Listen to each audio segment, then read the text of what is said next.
25 ஜூலை 2026 இன்று திருத்துதரான புனித யாக்கோபனுடைய திருவிழாவை கொண்டாடுகின்ற இன்றைய நற்செய்தி வாசகம். மத்திய எழுதிய தூய நற்செய்தியிலிருந்து வாசகம். ஆண்டவரை மாட்சி உமக்கு.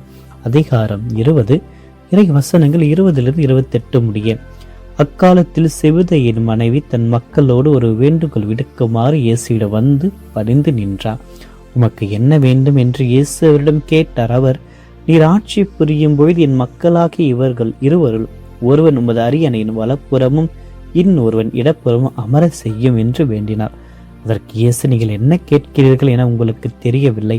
நான் குடிக்கப் போகும் துன்பக் கிண்ணத்தில் உங்களால் குடிக்க இயலுமா என்று கேட்டார். அவர்கள், எங்களால் இயலும் என்றார்கள். அவர் அவர்களை நோக்கி, ஆம், என் கிண்ணத்தில் நீங்கள் குடிப்பீர்கள். ஆனால் என் வலப்புறத்திலும் இடப்புறத்திலும் அமரும்படி அருள்வதோ எனது செயல் அல்ல. மாறாக அவ்விடங்களை என் தந்தை யாருக்கு ஏற்பாடு செய்திருக்கிறாரோ அவர்களுக்கே அவை அருளப்படும் என்றார். இதை கேட்டுக்கொண்டிருந்த 10 பேரும் அச்சகோதரர் இருவர் மீதும் கோபம் கொண்டனர். இயேசு அவர்களை வரவழைத்து, பிற இனத்தவரின் தலைவர்கள் மக்களை அடக்கி ஆளுகின்றார்கள். உயர்குடி மக்கள் அவர்கள் மீது தங்கள் அதிகாரத்தை காட்டுகிறார்கள். இதை நீங்கள் அறிவீர்கள். உங்களிடையே அப்படி இருக்கக்கூடாது. உங்களுள் பெரியவராக இருக்க விரும்புகிறவர் உங்கள் தொண்டராய் இருக்கட்டும். உங்களுள் முதன்மையானவராக இருக்க விரும்புகிறவர் உங்களுக்கு பணியாளராக இருக்கட்டும்.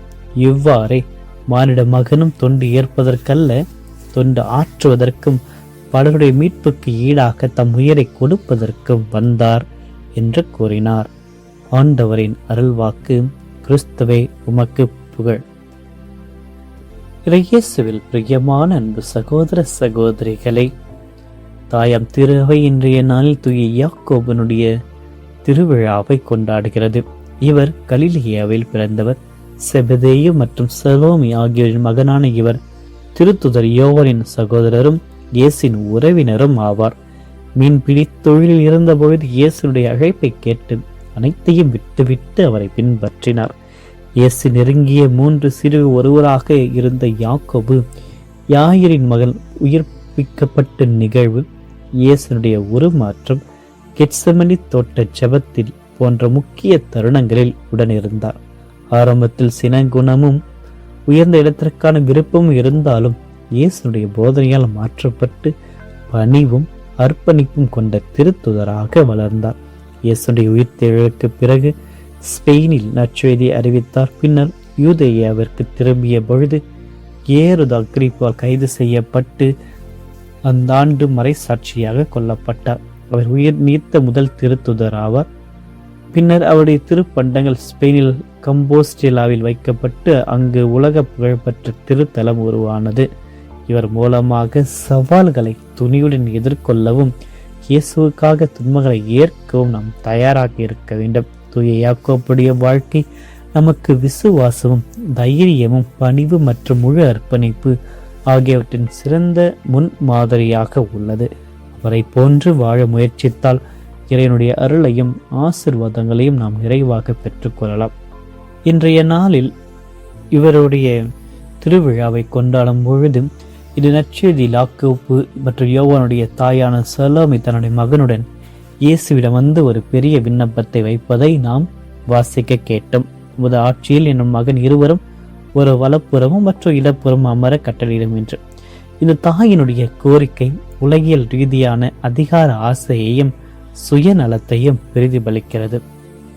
என்ற 2027ஆம் ஆண்டு போட்டி நிறைந்த உலகிலும் இதே மனநிலைதான் நீடிக்கிறது. வேலை செய்யும் இடம், சமுதாயம், ஏன் சில நேரங்கள் திரு அவை மற்றும் குடும்பங்களுக்குள்ள கூட நான் தான் உயர்ந்த இடத்தில் இருக்க வேண்டும், மற்றவர்கள் எனக்கு கீழே இருக்க வேண்டும் என்று அதிகார பசி நம்மை ஆட்டி படைக்கிறது. ஆனால் சீடர்களை பார்த்து, நீங்கள் என்ன கேட்கிறீர்கள், என்ன உங்களுக்கு தெரியாது, நான் குடிக்க போகும் கிண்ணத்தை உங்களால் குடிக்க முடியுமா என்று கேட்கிறார். இயேசு குறிப்பிட்ட அந்த கிண்ணமானது உலக பதவியையோ கிரீடமோ அல்ல. அது துன்பங்கள், தியாகங்கள் மற்றும் சிலுவை மரணம் ஆகியவற்றை குறிக்கின்ற கிண்ணங்கள். யாக்கோபும் யோவானுடனே எங்களால் முடியும் என்கிறார்கள்.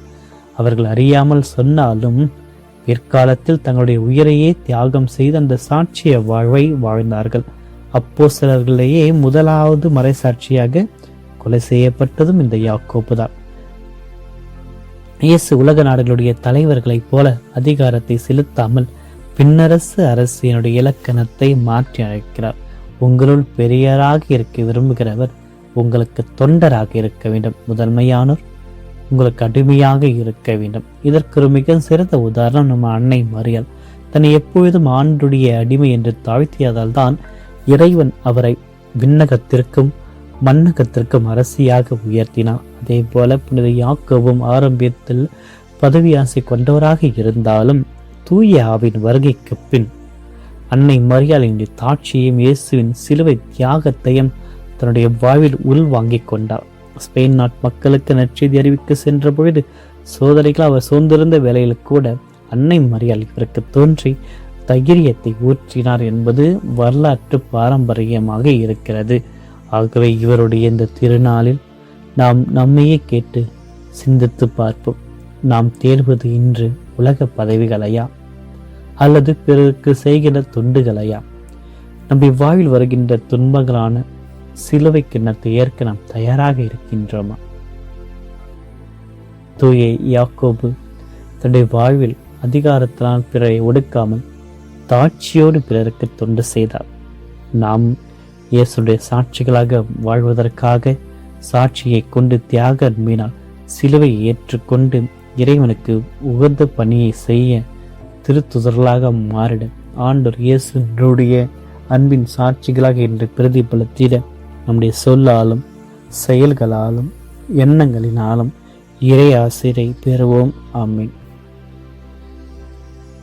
மன்றாடுவோமாக. என்றும் வாழும் எல்லாம் அல்ல இறைவா, இந்த புதிய நாளிற்காக உமக்கு நன்றி கூறுகின்ற இந்த புதிய நாளில் எங்கள் அனைவரும் ஒன்றாக சேர்த்தமைக்காக, கடந்த இரவில் எங்களுக்கு தேவையான பாதுகாப்பையும் அமைதியும் அளித்தமைக்காக உமக்கு நன்றி கூறுகிறோம். ஆண்டவரை, உலக பெருமைகளையும் அதிகாரம் தேடி ஓடுகின்ற என்னுடைய சுயநலத்தை அந்த உள்ளத்தை மாற்றி உமது சீடனாக வாழ எம்மை அழைத்தமைக்காக உமக்கு நன்றி கூறுகிறோம். இந்த புதிய நாளில் உம்மை போற்றுகிறோம், ஆராதிக்கிறோம், வழிபடுகிறோம். உமக்கு எல்லா விதமான நன்றியறிந்த தோஸ்திரம் செய்கின்றோம். உமது சீடனாக மாற அன்று யாக்கோபும் யோவானை போன்று நாங்கள் உமது அன்பை புரிந்து கொண்டு அதற்காக எதையும் துணிந்து செய்ய உதவியாக வாரும்.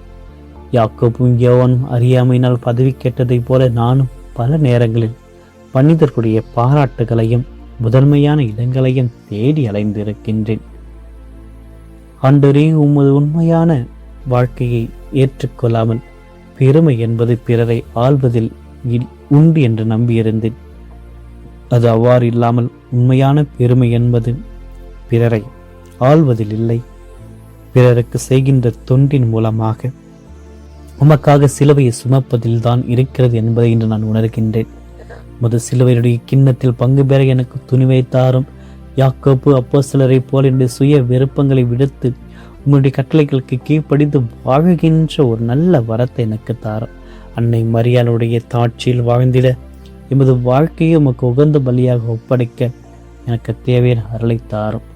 தூய யாக்கோபனுடைய திருவிழாவை கொண்டாடுகின்ற இந்த ஆசீர்வதிக்கப்பட்ட விடியற்காலை பொழுதில் ஆண்டவரை உமது புது கிருபைகளுக்காக, புது ஆசீர்வாதத்திற்காக என் மீதும் என் குடும்பத்தின் மீதும் பொழிவதற்காக ஜெபிக்கின்றேன்.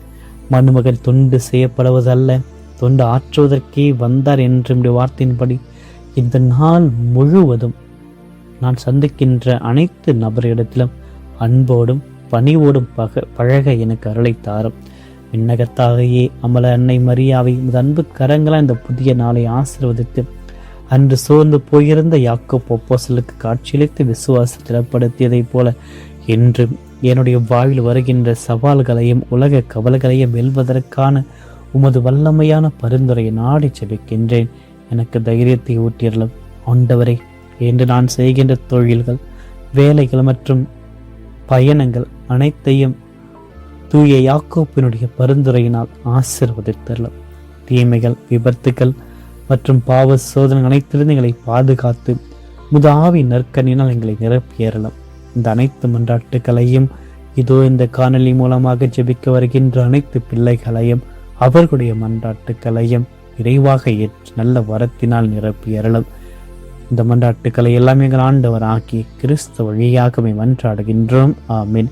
எல்லாம் வல்ல இறைவன் தந்தை, மகன், தூய ஆவியார் அனைவரையும் நிறைவாக ஆசீர்வதிப்பாராக. ஆமீன்.